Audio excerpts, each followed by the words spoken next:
부활하신 예수님을, 여러분 잘 들으세요. 부활하신 예수님을 하나님으로 인정하느냐 안 하느냐에 따라서 개인은 물론 국가의 운명이 달라질 수 있습니다. 예수를 거부하는 사회, 예수를 부정하는 나라는 지옥이 됩니다. 예수를 거부하는 개인은 사탄이 됩니다. 이것은 세계 역사가 오늘 우리에게 남겨준 위대한 교훈입니다. 대표적인 예가 공산주의라고 할 수 있습니다. 20세기에 접어들면서 수십 년 동안 공산주의는 사람들의 뇌리에서 하나님에 대한 생각, 예수 그리스도에 대한 믿음을 말끔히 쓸어내려고 온갖 악랄한 방법을 다 동원했습니다. 우리는 가까이 북한을 통해 이 사실을 너무나 생생하게 보아왔습니다. 여러분, 20세기 러시아가 나온 위대한 문호 솔제니친을 기억하시죠? 그는 어렸을 때 러시아 공산혁명을 뼈아프게 경험했습니다. 나중에 대학에 들어가 러시아 공산혁명사를 전공하고 그 분야에 관한 저서를 8권이나 남긴 사람입니다. 러시아 혁명에 관한 한 그는 권위 있는 사람 중에 하나입니다.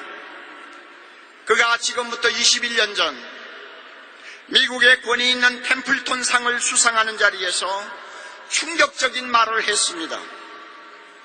20세기에 들어와서 50년 내지 60년 동안 공산주의자들은 전 세계적으로 6천만 명이 넘는 무고한 생명을 혁명이라고 하는 구실 아래 잔인하게 학살했습니다.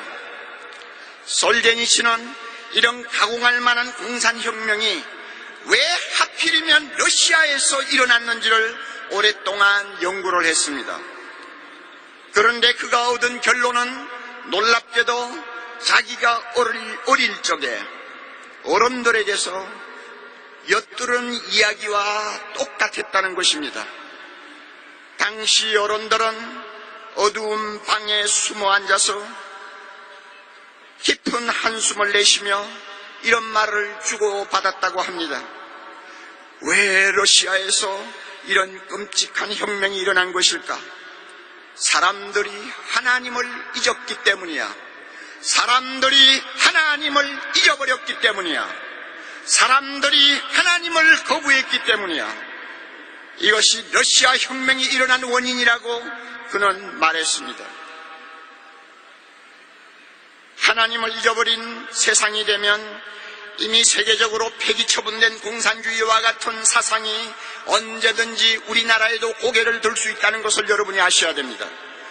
예수가 하나님이 되심을 부인하는 자들은 언제든지 마귀의 시녀가 될 수 있다는 것을 기억해야 합니다. 한국교회는 공산주의 국가들이 경험한 비극을 다시 반복하지 않기 위해 하나님의 존재를 잃어버린 교만한 세대가 나라를 주도하게 만들어서는 안 됩니다. 지금 무서운 속도로 퍼지고 있는 반기독교적, 탈기독교적 사상을 우리는 싸워서 이겨야 합니다. 하나님의 존재를 통째로 부정하는 주체 사상과 같은 정치 이념을 용납할 수는 없습니다. 우리는 민족주의라는 이름으로 포장하여 어떤 시기든 통일만 되면 좋겠다는 순진한 통일지상주의를 경계해야 합니다. 거기에는 하나님과 예수 그리스도를 밀어내는 반기독교적 사상이 도사리고 있기 때문입니다. 교실에서 창조자 하나님이 설탕을 조금도 허용하지 않으려는 오늘의 학교 교육. 그래서 학생들의 인간성을 점점 황폐화시키고 있는 죽은 교육을 먼 산의 불처럼 보고 있어서는 안 됩니다.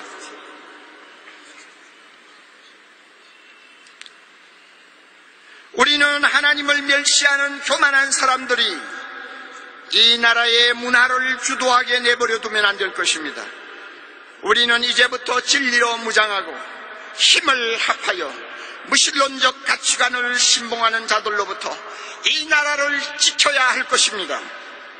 하나님을 멸시하는 교만한 인간들이 활개치는 사회에서는 아무도 행복할 수 없다는 것을 한시도 우리는 잊어서는 안 될 것입니다.